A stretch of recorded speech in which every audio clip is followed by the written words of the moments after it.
Hola a todos, continuando con los divertidos videos de fisiología respiratoria, el día de hoy hablaremos sobre transporte de gases. Bueno, como iniciamos como siempre, vimos los primeros videos de ventilación, el segundo de difusión, el tercero de circulación y ahora el cuarto vamos a ver el transporte de gases. Ahora, ¿por qué en fisiología respiratoria revisamos transporte de gases? Pues no, porque pues transporte de gases va a contribuir a llevar los gases o el oxígeno desde la parte donde ha hecho difusión, lo lleva por la circulación hasta llegar a los tejidos y acaba de recoger el CO2 y luego lo va a llevar junto con la circulación, ¿no? Entonces vamos a ver en este video cómo es que se transporta pues, el oxígeno y el CO2 en la sangre, ¿no? Entonces acá tenemos el alveolo, como si fuera un pulmón, ¿no? Va a hacer el intercambio gaseoso de un capilar, como saben, llega a la sangre venosa de la arteria pulmonar y luego va a regresar en sangre arterial, habiendo hecho el intercambio a las venas pulmonares. No se olviden que la presión alveolar aproximadamente 109-110 y la presión alveolar de CO2 es de 40 milímetros de mercurio. De tal manera que la presión venosa o la presión venosa mixta, como dicen algunos libros, llega con 40 de oxígeno y llega con 46 de CO2, de tal manera que el oxígeno difunde del alveolo al capilar y el CO2 difunde del capilar al alveolo. Como saben, todo va de mayor a menor. Muy bien, acá intercambio gaseoso y luego ¿qué va a resultar? En una presión arterial de oxígeno de 100, resultante de intercambio cuando llega el equilibrio, ¿no? Como hablamos en difusión, y va a resultarle una presión arterial CO2 de 40 en equilibrio, ¿no? Esta es sangre venosa y esta es sangre arterial, ¿no? Estas medidas se obtienen de una gasometría, ¿no? Se extrae sangre, se lleva a una máquina que se llama gasómetro y te da estos valores, ¿no? Y luego uno hace el análisis, ¿no? Para interpretar qué disturbio puede tener el paciente, ¿no? Muy bien, hasta la sangre que hemos retirado, esta sangre va a continuar y como saben la sangre va a circular y va a ser transportada por algunos elementos que vamos a mencionar hoy. Luego va a continuar y a los tejidos se va a entregar oxígeno y se va a recoger el CO2, ya que el CO2 es producto del metabolismo de los tejidos, ¿no? Parte del metabolismo aerobio, ¿no? Ese intercambio y la sangre regresa, ¿no? Básicamente esa es la función de transporte de gases, ¿no? Entonces primero vamos a revisar cómo es que se transporte los gases que están disueltos. Como saben, los gases, cuando vimos de difusión, pues están en una fase gaseosa, están en el aire, ¿no? Entonces estos gases van a entrar a un medio líquido, ¿no? Este medio líquido es la sangre, pues nosotros tenemos acá una interfase entre aire y agua. Entonces los gases van a ingresar a una fase de agua, entonces los gases se van a disolver, como cuando uno echa pues lo del refresco en el agua y se va a formar una solución, ¿no? Una solución de gas en un líquido, ¿no? En este caso el plasma, ¿no? Acá vamos a hablar sobre la ley de Henry. La ley de Henry dice que la concentración de un gas que está disuelto va a ser directamente proporcional a la solubilidad del gas, que hablamos en difusión, y a la presión parcial del gas. Entonces vamos a hablar del oxígeno. El oxígeno viene con una presión de 100 milímetros de mercurio en la arteria, y cuando llega acá disuelto a unos 100 milímetros de mercurio, ¿no? Entonces, ¿cuál sería la concentración del gas que tendríamos en la sangre? De oxígeno disuelto, ¿no? Vendría a ser, si recordamos, la solubilidad que tiene el oxígeno es que 1 milímetro de mercurio daría 0.003 mililitros de oxígeno en 100 mililitros de sangre. Esa es la solubilidad que tenemos. Entonces vamos a multiplicar esto por la presión de oxígeno por 100 y me va a salir que la concentración de oxígeno disuelto vendría a ser 0.003 de oxígeno, ¿no?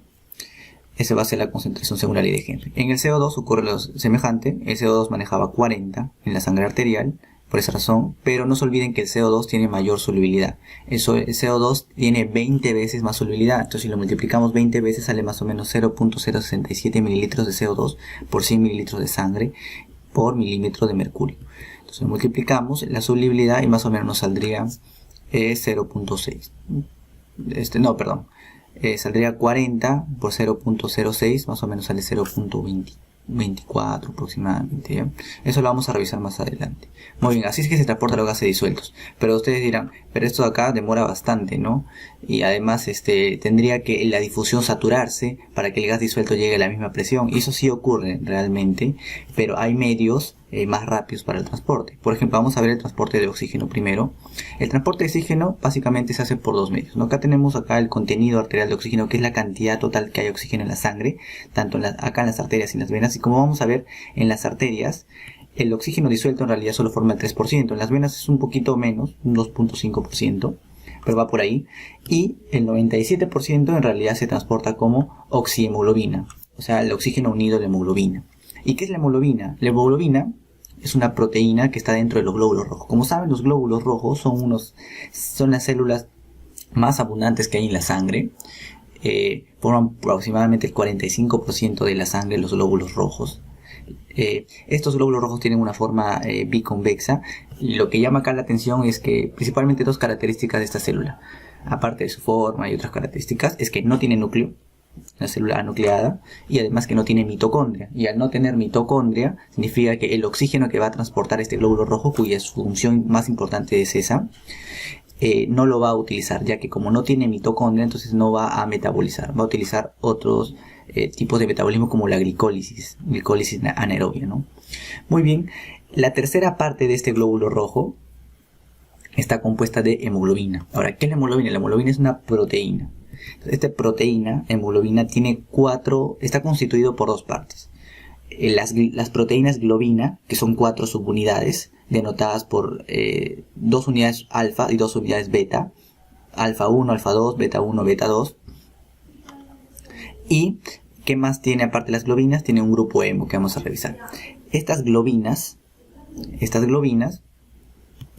vamos a ver que en realidad, como son proteínas, son varios aminoácidos, que son las unidades de las proteínas, que están unidas formando cadenas y forman una especie de cilindros, ¿no? Estos segmentos que están denotados por letras,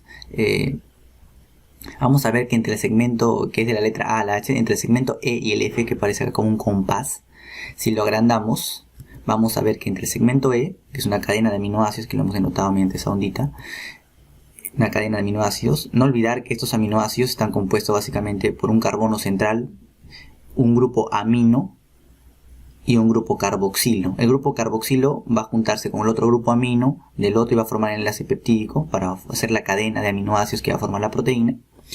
Y hay un radical que es el que identifica al aminoácido. Según este radical es uno de los aminoácidos. Hay 20 aminoácidos en el cuerpo. Y este grupo amino va a estar técnicamente libre. Y luego vamos a ver por qué es importante el grupo amino. Porque ahí se va a unir cierto gas, ¿no? Muy bien. Tenemos acá el segmento E, el segmento F, y como dije, con este compás hay algo muy importante. Acá hay un aminoácido que es histidina. Le llama la séptima histidina, la E7, el segmento E, la séptima histidina. Y la histidina F8, el segmento F, la 8. Entre estas dos histidinas se va a encontrar el grupo hemo. Ahora, ¿qué es el grupo hemo, no? Es con H, hemo, ¿eh? El grupo hemo viene a ser un complejo molecular formado por 3 anillos cíclicos de pirrol, tienen nitrógeno. Como podemos ver acá, el grupo hemo, no vamos a hablar mucho de la química de esto, pero este grupo hemo es muy importante porque hacer una especie de quelante tiene acá un metal que es muy importantísimo, que es el hierro. El hierro reducido, ¿no? Que es el hierro con carga de +2. Es muy importante porque el hierro +2 es el que va a atraer al oxígeno. A este grupo hemo se une el oxígeno, de tal manera que cada molécula de hemoglobina, sus 4 globinas, tiene cada uno su grupo hemos, de 4 hemos, y a cada hemo se le une un oxígeno, de tal manera que cada molécula de hemoglobina transporta 4 moléculas de oxígeno. Muy bien.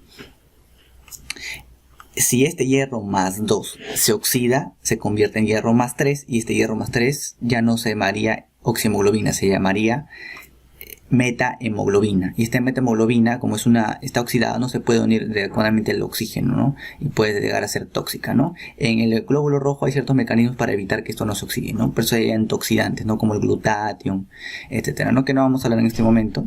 Será para videos de fisiología de la sangre probablemente. Muy bien, saber que el oxígeno se une a la hemoglobina y forma la famosa oxihemoglobina, que es el 97% de traslado, ¿no? Ahora también saber que la hemoglobina que tenemos en los adultos, básicamente hay 3. Tenemos la hemoglobina 1, que es el 98%, cuya composición es 2 alfas, 2 betas, como vimos acá. La hemoglobina A2, que es menos porcentaje, 3.5%, alfa 2, delta 2, y la hemoglobina fetal. En el adulto, la hemoglobina fetal es menos porcentaje pues que en el feto, ¿no? La hemoglobina fetal, que es alfa 2, gamma 2, y forma un 2% en el adulto, tiene una propiedad fundamental, que tiene una afinidad con el oxígeno. Tiende a jalar mucho oxígeno justamente para jalar oxígeno de la placenta para llevarlo al feto, ¿no? Muy bien. Vamos a hablar de la cooperaridad alostérica. ¿Qué es esto? Cuando el oxígeno se une a la hemoglobina, vamos a ver que para que se sature esa hemoglobina, esos 4 espacios se lleguen a saturar, que le vamos a ver que es la saturación como tal. Tenemos acá la cooperaridad simétrica o concertada. ¿Qué significa esto? Que tenemos un estado sin hemoglobina. Imagínate que esos 4 son las globinas con sus espacios vacíos, sin oxígeno, se llama desoximoglobina, o también estado T de tenso. Está tensa porque necesita oxígeno. ¿Qué pasa? Se mete un oxígeno y automáticamente todas las unidades se cambian su conformación. ¿Para qué? Porque cuando cambian su conformación tienen mayor afinidad por el oxígeno. ¿Ya? Este es un oxígeno, luego 2 oxígenos, 3 oxígenos y 4 oxígenos. De tal manera que apenas hay un oxígeno, como es simétrica y concertada, todas las unidades cambian su conformación molecular, obviamente, y espacial también, para atraer a los oxígenos. De tal manera que todo esto se convierte en el estado relajado o oximoglobina con oxígeno. Ahora, dirás, ¿y la hemoglobina humana, la del adulto, tiene una cooperaridad simétrica? No. Ese es falso. No tiene cooperaridad simétrica. ¿Cómo tiene? Una cooperatividad asimétrica o secuencial. ¿Qué significa esto? Tenemos un estado tenso sin hemoglobina, pero sin oxígeno, y cuando se une un oxígeno, este oxígeno lo que va a hacer es facilitar las unidades vecinas para que empiecen a hacer su cambio conformacional. No a todas, como ocurría acá, solo a las que están vecinas. Se une otro oxígeno y este otro oxígeno empieza a facilitar la cooperatividad, el cambio conformacional de estas unidades que son las globinas para su cambio. Y así sucesivamente hasta que se completa, ¿no? El estado R es cuando está cambiado toda la conformación y está llena de oxígeno, ¿no? El estado R relajado con oximoglobina. Estos son estados intermedios. No es el estado R porque las globinas todavía no han hecho su cambio conformacional. Ahora, ¿por qué te explico eso? Porque eso vamos a ver en la saturación con oxígeno. Acá tenemos una curva donde el porcentaje de saturación vendría a ser de toda la capacidad que tenemos para atrapar oxígeno. El 100% sería todo y el 0% sería nada, ¿no? Entonces, en ese porcentaje vamos a ver de la hemoglobina y se va a dibujar una curva que es bien famosa, ¿no? Entonces, primero tenemos 0%. Imaginemos que cada uno de estos digamos, carritos o camiones, o yo les digo camiones, a estos camiones son que transportan carga, ¿no? Y esta carga es muy importante, es el oxígeno, es valiosa, ¿no? Es como el oro, ¿no? Entonces tenemos acá 4 por 4, 16. Esta 16, ninguno de estos camiones está lleno de oxígeno, entonces tiene 0% de saturación. ¿Qué pasa si 4 de estos carritos se llenan de oxígeno? Se llenan totalmente de oxígeno. Entonces tenemos la cuarta parte, que es el 25%. Vean cómo la curva, mira, está ascendiendo de manera bien empinada. ¿Qué pasa si se llenan 8, que son la mitad? 50%. ¿Qué pasa si llegan 75? Las 3/4 partes, ¿no? En este caso 12. Muy bien, está ascendiendo, mira, está ascendiendo. Y va a llegar un momento, no es el valor del 75%, pero va a haber un momento donde esta curva se va a aplanar y la pendiente va a caer. Y va a llegar al... Bueno, nunca llega al 100%, eso vamos a ver ahora. Pero tiende a llegar al 100%, ¿no? Cuando todos los espacios están, todos los camiones están llenos de oxígeno, ¿no? Todos los camiones tienen su carga completa, ¿no? Esta forma de la curva, que es una forma sigmoidea o de S, justamente es por la cooperatividad simétrica. Se dibuja esta curva, ¿no? Muy bien. Cada uno le va de la mano, pero cuando llega un momento como que llegar acá, al toque nomás, mira como este ya está casi completo ya conformacional, su conformación ha cambiado por los otros oxígenos que están, entonces ya es más fácil, más fácil y por eso la pendiente se aplana, muy bien. Muy bien, vamos a hablar de la saturación de la hemoglobina que hemos estado hablando ahora. No olviden que 1 gramo de hemoglobina, si bien es cierto, transporta una molécula de hemoglobina transporta 4 moléculas de oxígeno. El gramo de hemoglobina como tal transporta 1.39 mililitros de oxígeno. Ahora esto depende de la bibliografía, ¿no? En algunos libros van a encontrar que dice 1.34, 1.35. No vamos a basarnos en el West y que dice 1.39 mililitros de oxígeno. ¿Qué significa? Vamos a buscar la capacidad total. Y si imagino todos los camiones que vendrían a ser la hemoglobina, vamos a sumarlos con esta capacidad. Entonces, si yo tengo una concentración de hemoglobina en la sangre, lo multiplico por esta capacidad de la hemoglobina, ¿no? De transportar 1.39 por 1 gramo. Si yo lo multiplico, ¿cuánto es la concentración de hemoglobina? La concentración de hemoglobina, digamos, promedio, vamos a utilizar como 15 a nivel del mar, ¿no? Para valores, para determinar anemia, esos son otros valores, pero vamos a usar por fisiología 15 gramos por decilitro. Lo multiplicamos por 1.39 y nos va a salir que la capacidad total de unión es 20.8 mililitros por decilitro. Ya, esa es la capacidad total. ¿Qué quiere decir? Que para que yo tenga el 100%, tendría que de la capacidad que es 20.8, tendría que también tener 20.8. O sea, mi hemoglobina debería estar unida a 20, debería tener también 20.8. Eso no ocurre en la realidad. En realidad el ser humano casi nunca llega al 100%, de manera fisiológica estamos hablando, ¿no? Entonces, esa es la saturación del oxígeno. Esa es la definición de saturación con oxígeno. Muy bien, acá tenemos otra vez la saturación de oxígeno y acá va a ser la presión arterial de oxígeno, la presión que tenemos en la arteria, que se relaciona con la presión alveolar, claro está. Vamos a ver que el oxígeno disuelto no interviene como tal en la saturación, no satura en realidad porque no llega a la hemoglobina, y vamos a dibujar la curva de la hemoglobina, de la oxihemoglobina, que dijimos que así muere. Si nosotros sumamos la oxihemoglobina más el oxígeno disuelto, que era 3%, 97%, nos va a dar la curva verdadera de la saturación de la hemoglobina. Esto se llama contenido arterial de oxígeno, que es la suma de la oxihemoglobina más el oxígeno disuelto. O sea, todo es el contenido arterial de oxígeno. No confundir el contenido arterial de oxígeno con la capacidad total. Puede ser que, por ejemplo, tú tengas 16 camiones, y es la capacidad total, pero nunca llegas a saturar el 100% de los 16 camiones, ¿no?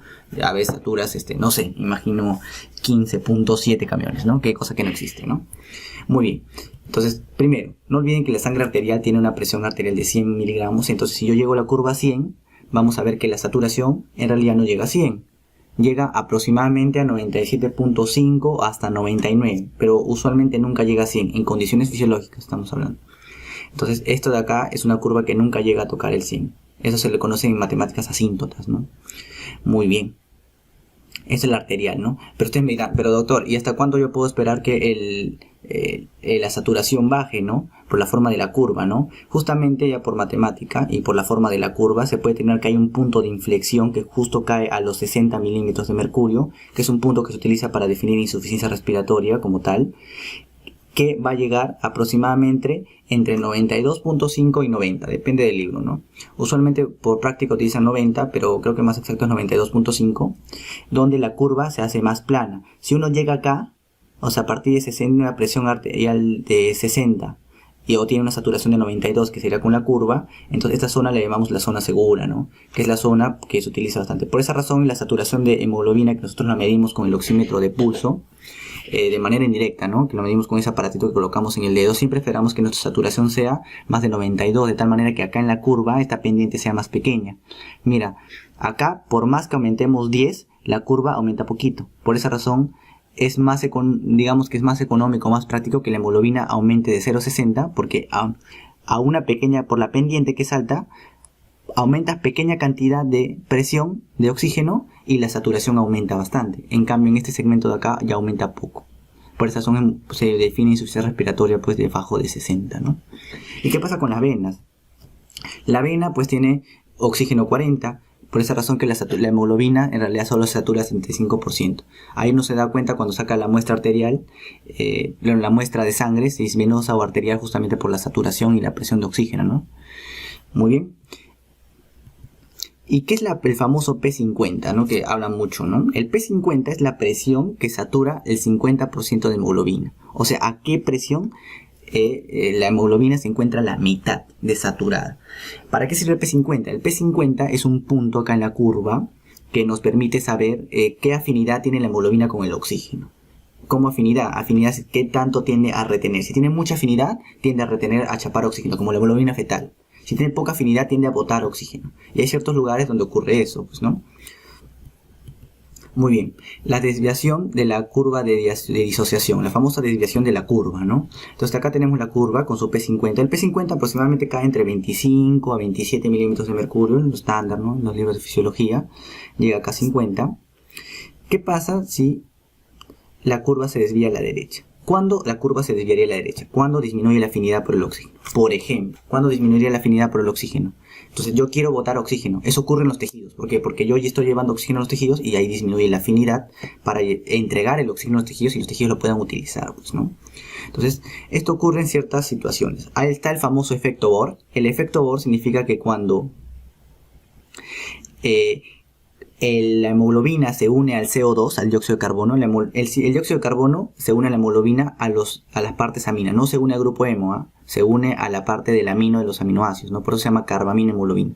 Cuando se forma la carbamina hemoglobina, tiende a a perder afinidad por el oxígeno. Eso dijo Bohr, ¿no? Bohr, el hijo de Niels Bohr, el modelo del átomo, dijo, la afinidad por el oxígeno disminuye cuando hay elevada tensión de CO2, porque el CO2 va a tender a unirse con la hemoglobina, formando carbamina y hemoglobina que vamos a ver más adelante. Es el efecto Bohr.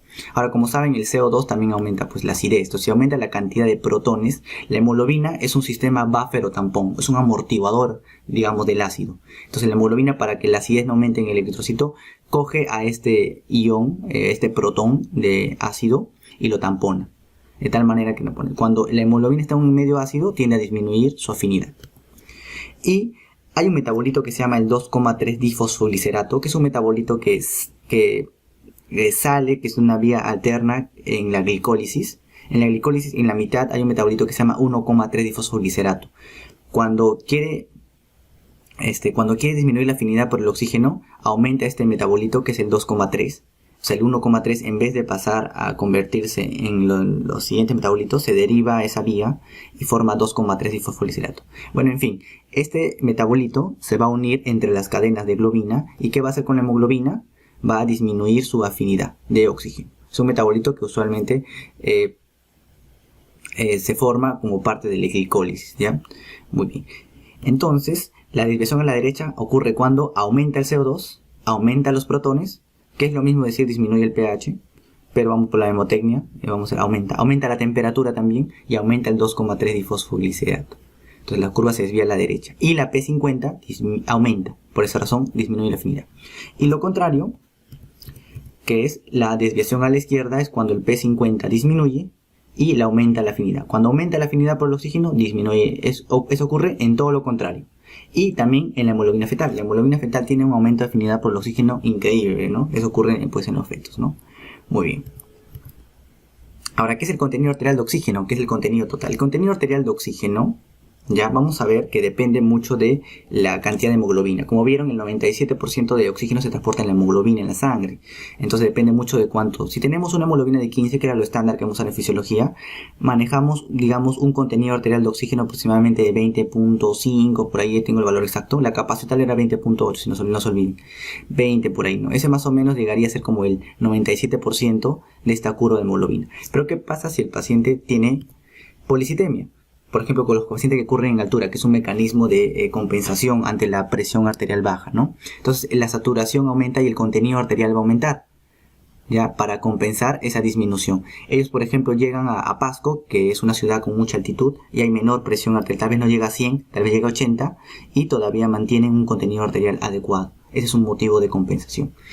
Entonces, la saturación es relativa a la cantidad de hemoglobina, como ven acá en las curvas. Y la hemoglobina de 10 es un paciente con anemia, una anemia moderada, la cantidad de oxígeno va a disminuir. Ahora, ¿por qué la cantidad disminuye con la concentración de hemoglobina? Porque, como saben, el 97% de oxígeno se transporta por hemoglobina. Entonces, por eso es muy importante la concentración de hemoglobina. Además, una de las causas de la hipoxia que hablamos es la hipoxia por anemia, ¿no? Que es la disminución de la concentración de hemoglobina. Muy bien. Entonces, acá no te olvides, el contenido arterial es la suma del oxígeno disuelto, que por la ley de Henry hablamos de la solubilidad por la presión de oxígeno, que está la solubilidad, más la hemoglobina unida al oxígeno, que viene a ser 1.39, que era 1.39 gramos por 1.39 mililitros por gramo de hemoglobina, lo multiplicamos con la concentración de hemoglobina, y sabes que en anemia por esa razón disminuye, y por la saturación de oxígeno. ¿Cuánto está saturada? Esto lo sumamos y nos da cuánto está llevando de oxígeno en las arterias o en las venas, ¿no? Este es el contenido arterial, 0.3 más 19.7, más o menos sale 20, como dijimos, cuando la hemoglobina es 15, y cuando es venoso, la cantidad que transporta más o menos 16.2, menos oxígeno, ¿no? Pero sí igual oxígeno. Muy bien, vamos a hablar del intercambio tisular de oxígeno. Como saben, los capilares están entregando oxígeno en sus eritrocitos. Mira, todo el eritrocito lleno de oxígeno y el disuelto es poquito. La entrega aporta oxígeno, ¿qué es? El DO2, el oxígeno entregado o aportado, el del oxígeno delivered en inglés, delivery, es la multiplicación de lo que vimos, el contenido arterial de oxígeno, por el gasto cardíaco. ¿Qué es el gasto cardíaco? Que lo vamos a ver en fisiología cardiovascular en algún momento. El gasto cardíaco es la multiplicación del volumen que bota el corazón en un latido, el volumen que expulsa por la frecuencia cardíaca, o sea, cuántos latidos hay en un minuto. Si lo multiplicamos, más o menos me sale 5 litros por minuto. Entonces, si multiplico 5 litros por minuto por 20, más o menos me entrega cuánto estoy aportando de oxígeno. En todo el cuerpo, evidentemente, ¿no? Entonces, acá está entregando el aporte de oxígeno, va a llegar a una célula. Curiosamente, si se acuerdan, la barrera alveolo-capilar medida de 0.3, 0.5 micras, pero entre el capilar y las células de los tejidos es más grande, llega hasta 50 micras de espacio entre capilares. Acá estamos viendo la mitad, 25 micras, el espacio es más grande. Por esa razón, el oxígeno va cayendo, va de 40 a 20, llega al citoplasma en 10 y llega a 5 la mitocondria. O sea, la mitocondria le llega una cantidad así pequeña de oxígeno. La mitocondria consume oxígeno para su metabolismo. A esto nosotros le llamamos el VO2, que vamos a calcularlo multiplicando el contenido de oxígeno menos la vena. O sea, ¿qué es lo que se ha utilizado? Lo que estoy entregando menos lo que está saliendo. Eso es lo que he utilizado. La arteria menos la vena. Lo resto y lo multiplico por el gasto cardíaco y es el consumo. Es lo que mi mitocondria ha consumido. Y podemos acá hacer una fracción que es la tasa de extracción de oxígeno o el ratio de extracción de oxígeno, que es la división de la entrega sobre lo que se consume, ¿no? Hay un porcentaje que probablemente hablaremos en otro momento en fisiología celular o en bioenergética, en bioquímica, ¿no? Muy bien, ¿por qué hablamos de esto? Ocurre que si tenemos un tejido con varias células, las células que están más cerca de los capilares van a recibir una cantidad de oxígeno más alta que las células que están en el centro. Por eso los tejidos, cuando reciben oxígeno, los que están más afuera reciben más oxígeno que los que están adentro. ¿Por qué es muy importante esto de acá? Porque imagínate que le está llegando 40, esto de acá va a caer de tal manera que llega a 20 al centro. Pero todavía con 20 las células aguantan y no se mueren, hacen su metabolismo todavía. ¿Qué pasa si esto disminuye? Ya sea porque las células no pueden metabolizar, o yo tengo 20, la curva se hace más baja así. De tal manera que en algún momento va a llegar a 0 en las células. Y en este punto, cuando llega a 0, estas células van a empezar a morirse. Eso se llama hipoxia tisular y que va a llevar a que las células se mueran y eso se llama necrosis como tal, ¿no? Entonces puede llegar a disminuir y generar muerte tisular. Por eso es muy importante mantener cierta presión de oxígeno. ¿Ya? Muy bien. Vamos a hablar del transporte de CO2 para terminar. El CO2 se transporta en unos libros dicen de 5 maneras, pero en realidad los más prácticos de 3 maneras. La primera manera, como hablamos, el CO2 disuelto. La parte disuelta es 5% aproximadamente. Esta es la arteria, esta es la vena. La vena tiene más CO2, evidentemente, más contenido de CO2, como vemos acá, en este esquema.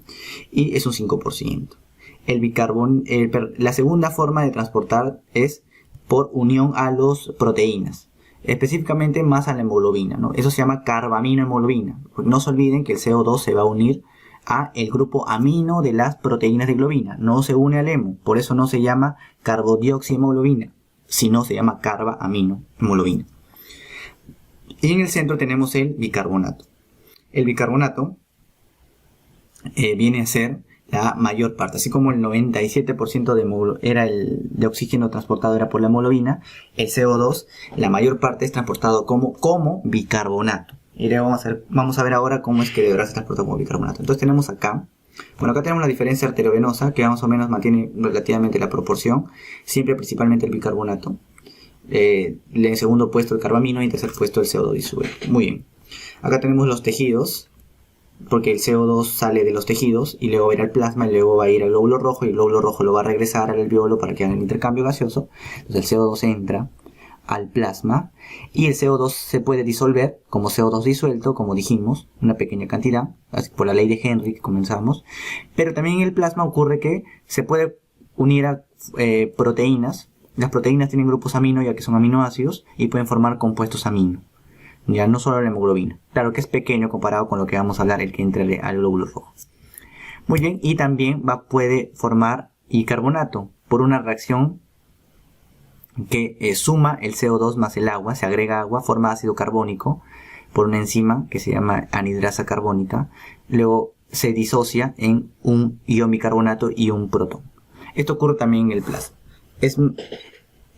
Pero esto es un porcentaje que se queda en el plasma. En realidad el CO2, la gran mayoría, va a entrar al glóbulo rojo. En el glóbulo rojo va a entrar por ciertos canales. En algunos libros dicen que es una acuaporina. En otros libros dicen que es un grupo RH, el que da el grupo sanguíneo, el factor de RH, RSUS. Bueno, vamos a poner acá que entra el CO2 y el CO2 se puede transportar como CO2 disuelto, como dijimos acá. Se puede unir a la hemoglobina formando carbamino-hemoglobina. Cuando forma el carbamino-hemoglobina libera un protón. Este protón va a estar ahí suelto, aumenta la acidez del oxígeno, por eso es muy importante. Vamos a ver cómo este protón luego, quién lo tampona para que no haga estragos, ya que el ácido hace estragos pues, dentro de las células. Y esto es lo más importante. Acá en el oxígeno hay una enzima que se llama anhidrasa carbónica de cierto tipo que forma el ácido carbónico y el ácido carbónico se disocia en bicarbonato y en un protón. Este protón también va a sumarse al pool de protones que tenemos acá dentro del eritrocito, glóbulo rojo. Este bicarbonato va a salir a la sangre porque el bicarbonato es el principal amortiguador o tampón en la sangre, por eso sale al plasma, perdón, y va a intercambiarse con el cloro, con una proteína que se llama el AE1, que es un intercambiador de aniones tipo 1. AE1 no lo he puesto ahí. Y entra agua, no se olvide que siempre cuando ocurre estas reacciones entra agua para que pueda generar esta reacción.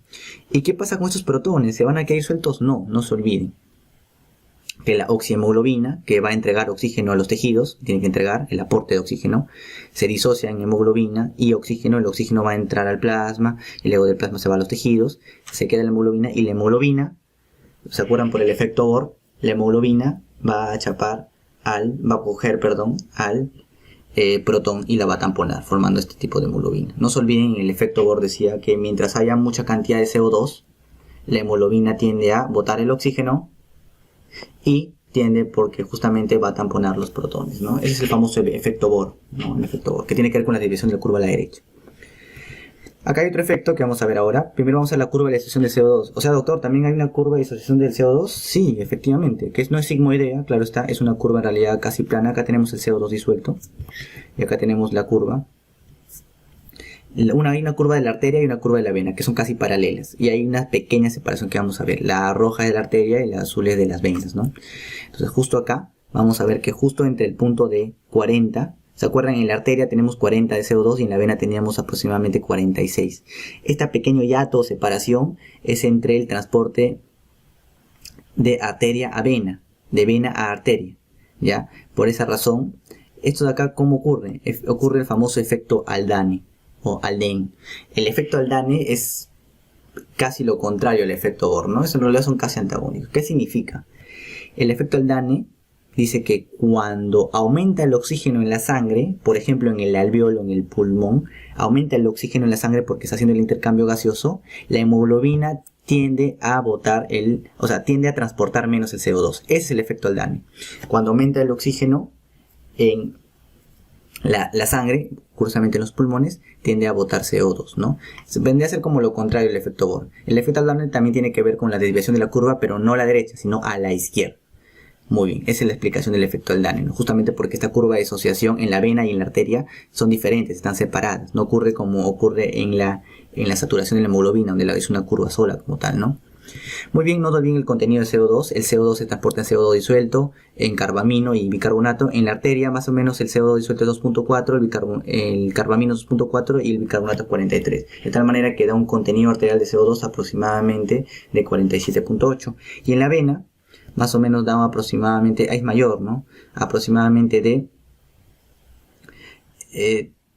52. Eso es todo en el video de hoy. Hemos revisado exhaustivamente cómo es que se transportan los gases, tanto oxígeno como CO2 en la sangre. En el siguiente video, ya prácticamente el último, se verá regulación respiratoria. Los invito a suscribirse al canal de Anatomía Sociedad, donde seguiremos publicando videos de este corte, y seguirnos en nuestras redes sociales, que también publicamos contenido académico. Gracias.